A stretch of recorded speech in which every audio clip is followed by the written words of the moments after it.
ঈদ মোবারক।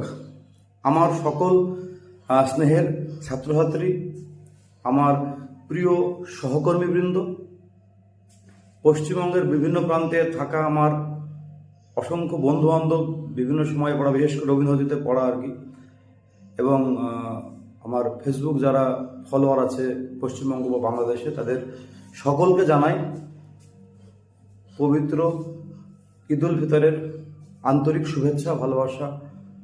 আপনারা এই পবিত্র দিনটি আনন্দে কাটান, সুখে কাটান, সুস্থ থাকুন, ভালো থাকুন, পরিবারের সাথে অনেকটা সময় ব্যয় করুন, নিজের মনের মতো করে ঘুরুন, আনন্দ করুন, পরিবারকে সময় দিন। আর আমি এই রমজান মাসটাকে আমার সহকর্মীদের খুব কাছ থেকে দেখলাম আর কি, তাদের উৎসাহ উদ্দীপনা এবং ত্যাগ সত্যিই ভালো লাগছিল। এবং এই যে এক মাস পর এই যে পবিত্র ঈদ,